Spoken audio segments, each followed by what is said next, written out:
आज हम एक नए विषय के साथ आपके सामने हाजिर हुए हैं।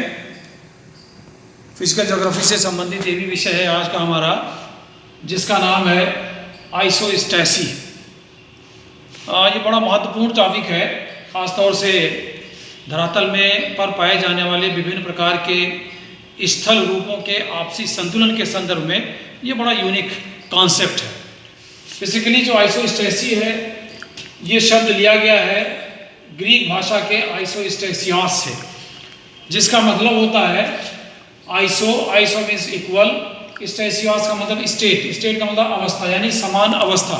इसीलिए इसको कहते हैं समस्थिति, यानी समान स्थिति जो पृथ्वी पर है वो लगातार कायम रहे, लगातार बनी रहे, उसको हम कहते हैं समस्थिति। यानी जैसे हमारे पर्वत है, पठार है, मैदान है, समुद्र है, सब की स्थिति यथावत बनी हुई है, जिसको हम संतुलन भी कहते हैं, यानी इक्विलिब्रियम भी कहते हैं।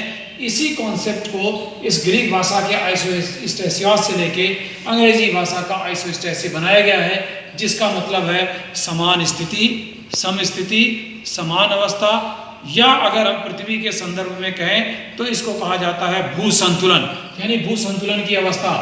तो ये असल में बात ऐसी है कि भू संतुलन, जो उच्च भूभाग और निम्न भूभाग है, उनमें किस तरह का संतुलन बना हुआ है, वो जो संतुलन है वही हमारी समस्थिति या भू संतुलन कहलाता है।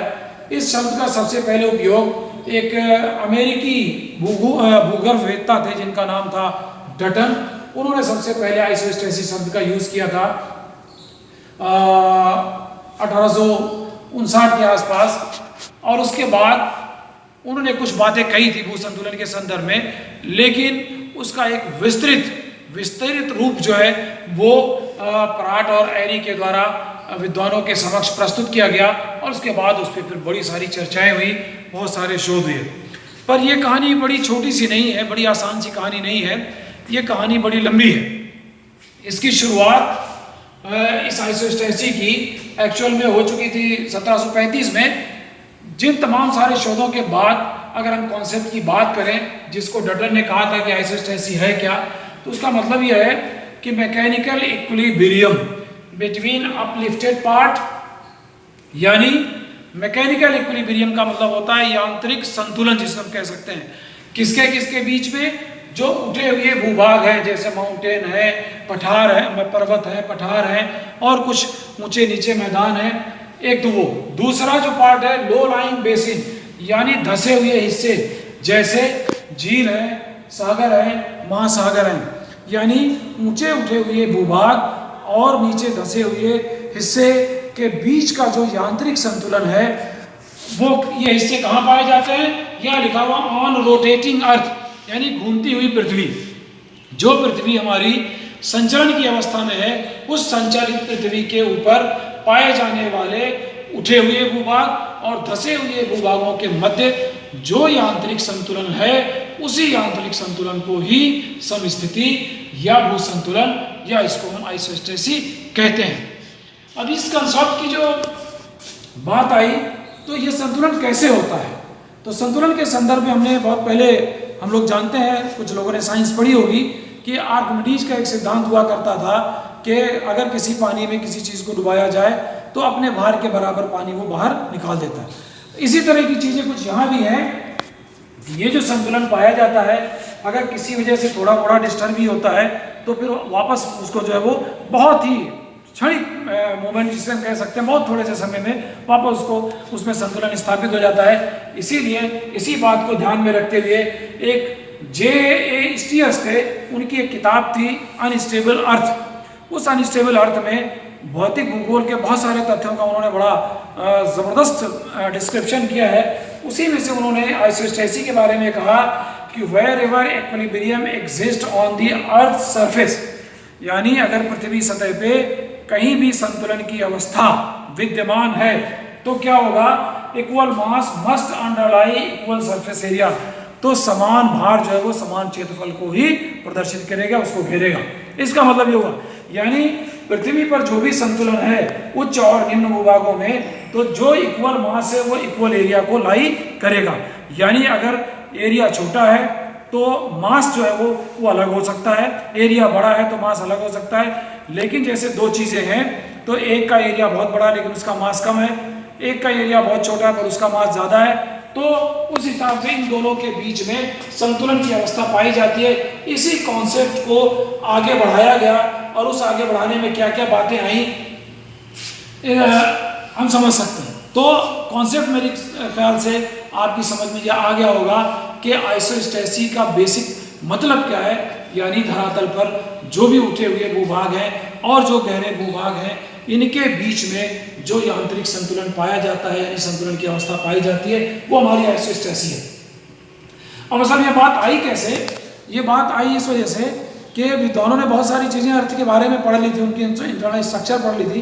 फिर ये देखा कि यार इतने ऊंचे ऊंचे पहाड़ हैं, इतने गहरे गहरे सागर हैं, ये अपनी स्थिर अवस्था में कैसे हैं? कभी कभी अचानक बहुत क्षणिक रूप में इनमें कई कुछ तरह के डिस्टर्बेंस भी होते हैं और उसके बाद वो ज़रा सी देर में फिर वापस उसी अवस्था में आ जाते हैं। इसके पीछे क्या रीज़न है, क्या हो सकता है? तो यानी असंतुलन की अवस्था ज़रा सी देर के लिए आती है, वापस फौरन संतुलन की अवस्था में बातें हो जाती हैं। तो इस तरह विद्वानों का ध्यान गया। तो होता क्या है कि इसका जो इतिहास है कुछ इस तरह का है कि एक पियरे बोगर्स थे जिन्होंने दक्षिणी अमेरिका का जो एंडीज पर्वत श्रृंखला है उसका एक सर्वेक्षण किया। उस सर्वेक्षण में उन्होंने देखा, बात कितनी है, ये 18वीं शताब्दी यानी 1735 की बात है। तो 1735 में बोगर्स ने ये देखा कि जो एंडीज पर्वतों का काफ़ी ऊंचा पर्वत है, उस पर भी माउंट चिम्बोराजो जो वॉल्केनिक एक चोटी है, वो चिम्बोराजो का जो असर है वहाँ के पेंडुलम पे जियोडेटिक सर्वे जब कर रहे थे वो, तो उन्होंने कहा कि वो जितना ऊंचाई उसकी है, उस ऊंचाई से जितना विशाल काय है, उस विशालता के अनुरूप वो जो है वो पुलंबाब को आकर्षित नहीं कर पा रहा है, कहीं ना कहीं अक्षांशों की स्थिति में अंतर पाया जा रहा है। तो कॉन्सेप्ट की शुरुआत यही से हो गई थी, लेकिन उन्होंने उसका कोई विस्तृत वर्णन नहीं किया था।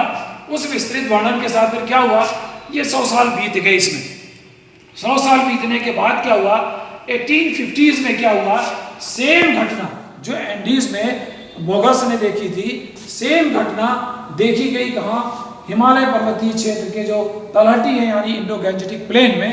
वो बात है 1850s की, यानी 1859 में क्या हुआ, यहाँ एक उस वक्त के जब अंग्रेजों का जमाना था तो वहाँ एक सर्वेयर जनरल थे जिनका नाम था जॉर्ज एवरेस्ट।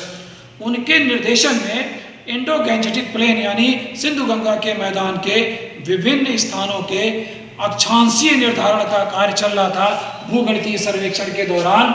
तो उसमें क्या हुआ कि एवरेस्ट ने 2 जगह चुनी, एक कल्याण और दूसरा कल्याणपुर। तो कल्याण जो है वो हिमालय के बिल्कुल पास में था, यानी बिल्कुल हिमालय की तलहटी में, जो हिमालय से सिर्फ 96 किलोमीटर दूर था, और कल्याणपुर जो था वो पेनिनसुलर पार्ट में था, वहाँ से लगभग 603 किलोमीटर दूर था हिमालय से। पर दोनों का जो देशांतर था वो एक ही था, एक ही लाइन में दोनों थे। यहाँ हिमालय के पास बिल्कुल यहाँ जो है ऊपर कल्याण था और नीचे जो है वो लगभग 603 किलोमीटर दूर बिल्कुल उसी देशांतर जो लगभग 78 डिग्री पूर्वी देशांतर था, दोनों एक ही देशांतर के स्थान थे। इनके अक्षांशों का निर्धारण करते समय एवरेस्ट को कुछ नई चीज़ें मिली। नई चीज़ों में क्या हुआ, उन्होंने 2 विधियों से इसका सर्वेक्षण किया। एक तो खगोलीय विधि जिसको हम एस्ट्रोनॉमिकल मेथड कहते हैं, और दूसरी जो है वो ट्रायंगुलेशन मेथड यानी जिसको हम कहते हैं त्रिभुजीकरण विधि। इन दोनों विधियों के द्वारा जब इन दोनों स्थानों का, कल्याण और कल्याणपुर का, अक्षांशों का निर्धारण किया जा रहा था, तो देखा क्या गया कि इन दोनों विधियों में उनके इन दोनों स्थानों के अक्षांशों में अंतर कितना आया, 5.236 सेकेंड। यानी जो एग्जैक्ट आना चाहिए था वो नहीं आ रहा था, बल्कि दोनों में ये बार बार ये अंतर आ रहा था। तब इनके दिमाग में एक बात खटकी, यार ऐसा क्यों हो सकता है, ये अंतर क्यों आ रहा है।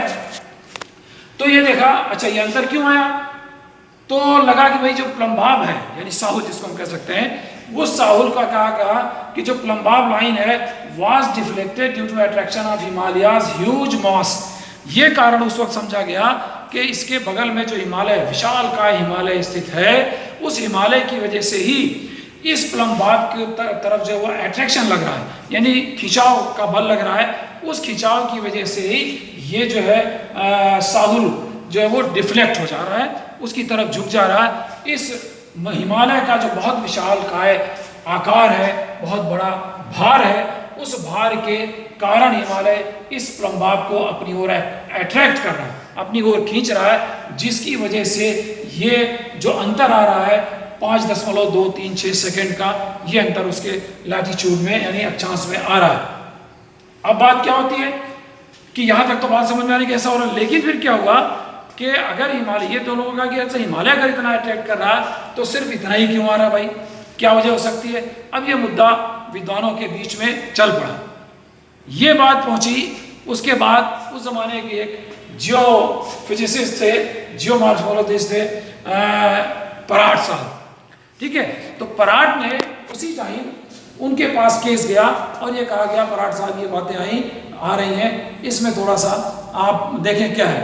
तो पराट ने जब अनुसंधान किया तो ये देखा कि जो फैक्ट, सच्चाई का रीजन तो ये बताया गया कि हिमालय की वजह से अट्रैक्शन हो गया, लेकिन सच्चाई क्या थी उसको पराट ने जब ये देखा कि उन्होंने क्या किया कि अगर हिमालय की वजह से इस पर अट्रैक्शन पड़ रहा है, अगर हिमालय की वजह से इस पर अट्रैक्शन पड़ रहा है और ये मान लिया जाए कि दुनिया के जितने भी स्थलीय भूभाग हैं, खासतौर से ऊपर का जो लिथोस्फीयर है, वो लिथोस्फीयर उसका जो औसत घनत्व लगभग 2.75 और 3 के बीच में है, तो हिमालय का भी उन्होंने घनत्व ये माना कि अगर पूरे हिमालय का घनत्व, चूंकि ये सियाल का बना हुआ अधिकांश ऊपर की जो लेयर है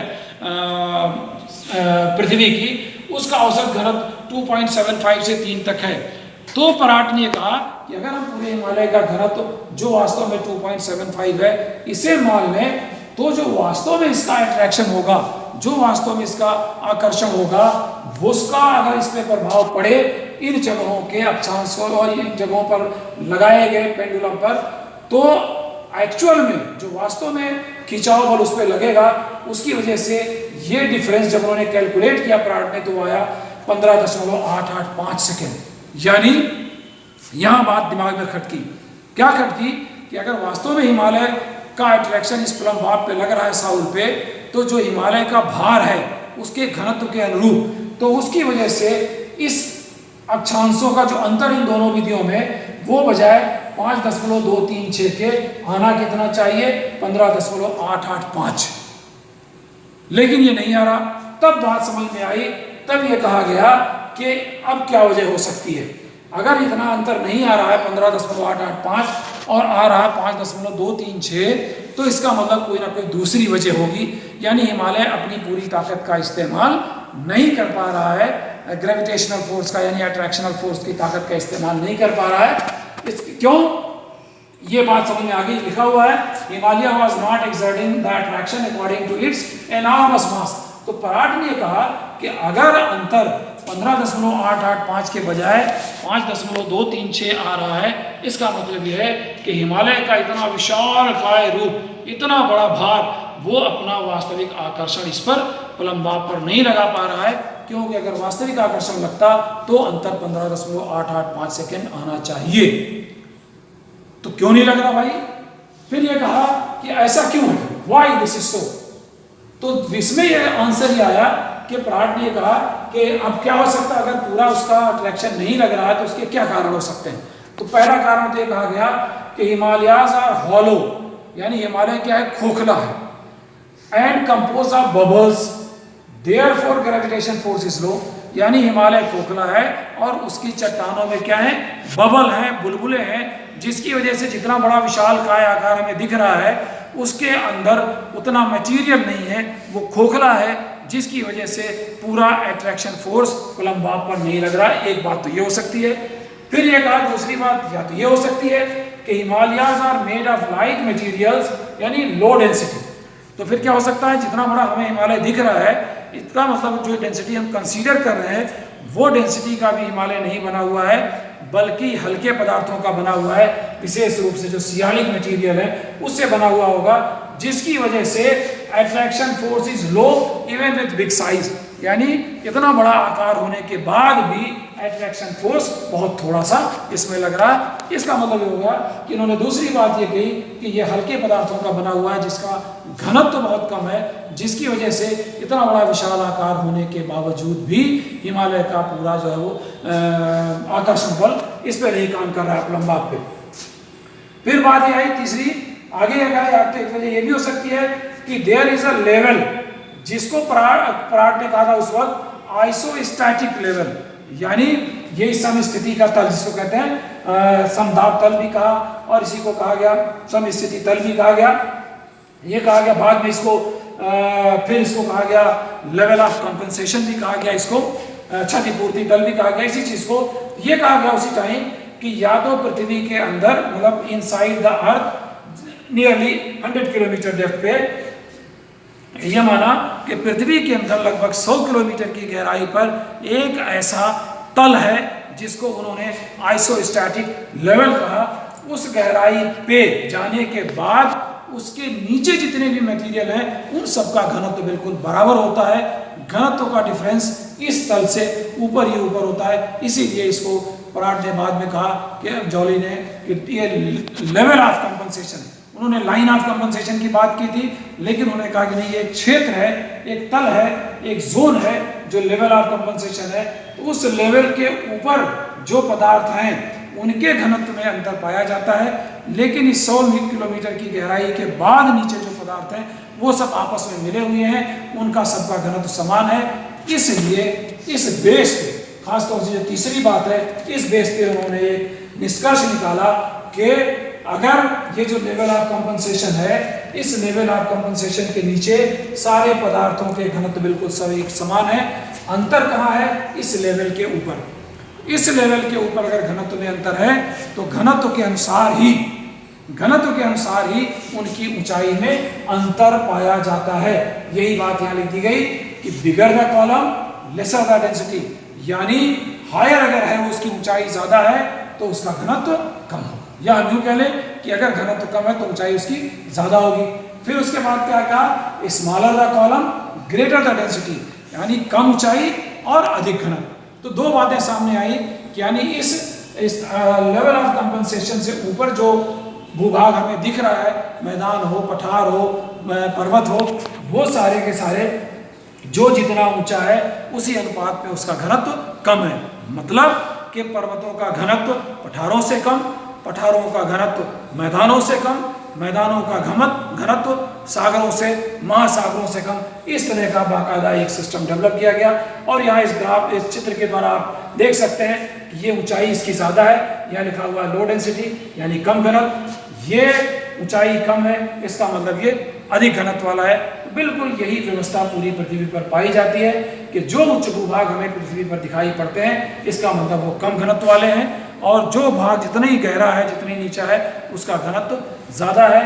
परिणाम स्वरूप पृथ्वी के धरातल पर इस तरह का एक भू संतुलन स्थापित होता है। यहीं से इस अवधारणा का धीरे धीरे सूत्रपात हुआ।